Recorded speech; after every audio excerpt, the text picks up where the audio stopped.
pathogens. But a white blood cell could be okay for one person, but not okay inside somebody else's body. You get what I mean by that? Does that kind of make sense? What I'm getting at is they irradiate blood. Irradiated blood is like a gamma ray that kills the nucleus cell, a part of the cell. So it can't duplicate foreign leukocytes, and it can't, overtake somebody else's blood once it's in their body.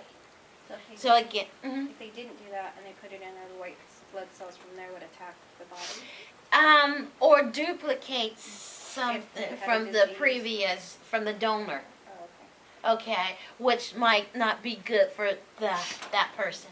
Okay, does that make sense to you? Alrighty. The other part of that is immunocompromised folks is better to receive the leukocyte reduced blood. If you have any immune compromise, and whatever am I talking about when I say immune compromise? HIV. Okay, HIV, is that? Hepatitis. Yeah. Leukemia. I'm sorry? Leukemia, could it be burned patient? Chemotherapy, exactly. Very good, very good. And keep in mind, the reason why they want CMV negative blood is 70% of people have a form of oral herpes.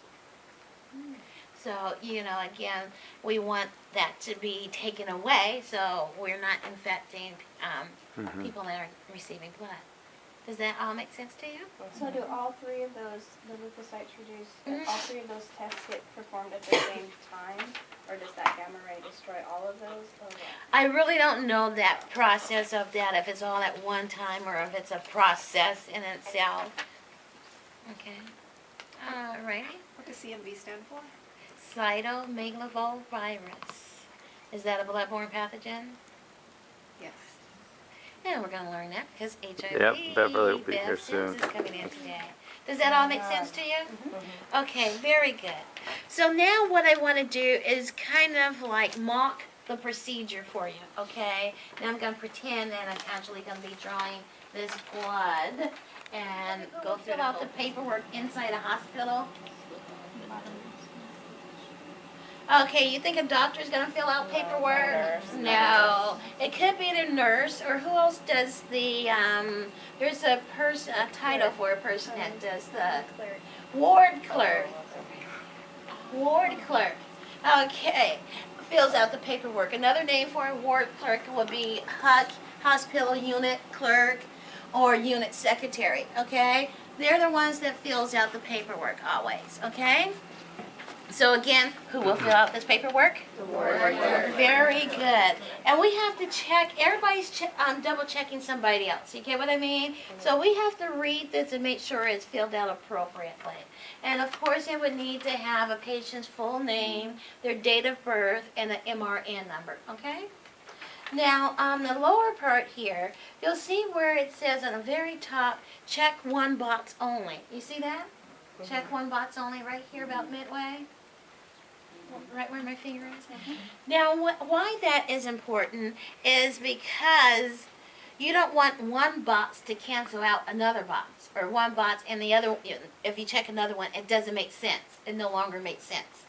You understand what I mean by that? So, referring to, you can have a within 4 hours, you find that one, that box checked, as long as you don't have a hold sample. It no longer makes sense. Do you get that? Because a hold sample, the blood center is going to session it in and do nothing with that sample unless it's ordered. If you have a type-in screen, then a blood center will type and screen a blood, but again, they won't try to package up units because no units are ordered. Do you get that? Yes? So again, make sure that one box doesn't cancel out another box. Okay? Now, in the lower part to where you see 3 lines, you'll see where it says on the below, person completing request, right? So again, who do you think will sign there? The ward clerk. The ward clerk. All right. Now, if we can look at the instructions, you'll notice, the longer sheet, you'll notice that it says the instructions for the nurse is to come in a patient's room with you, and the nurse is going to read off letter by letter the last name, the date of birth, and the MRN number. While the nurse is reading it out loud, letter by letter, the phlebotomist is looking at the patient name on a form and on a label and making sure it matches 100%. When she's reading the MRN number, looking to make sure it matches 100%. Date of birth, looking to make sure the labels and a form matches. You get that? Okay, so once the phlebotomist and the nurse agrees that is the ID, then the nurse is going to sign that second line. Okay? Then the nurse can leave. So they don't have to be there for you to draw the blood. Okay? Now, again, the bottom line, it says person drawing blood, date, and time. So that's going to be who? Me. You. Exactly. So that's where you would sign. Now let's go to the far right of the form, top area. You'll see it's asking for the who's ordering the blood. So they want the doctor's name there, okay? Again, we're not filling out any information. We just have to make sure the information is there. Okay, we're double checking the ward clerk right now, okay? The next line you'll see it says diagnosis or procedure. So there you'll see maybe like a arrow pointing downward, HCT. What do you think that stands for? Put myself out there. Low hematocrit, very good. The next line is asking where is the, what's the telephone number for the patient inside your facility? Oh, excuse me, not the telephone number of the patient. Telephone number of the unit where the patient is located. You get what I mean by that? Where's the HUC? You know, because it's better that if the blood center had questions, that they can call directly to the floor instead of calling the lab, because if they had questions, we have to transfer them up where? To the floor. You get that? So if the blood center had questions, if they knew the phone number, they can call directly to that floor.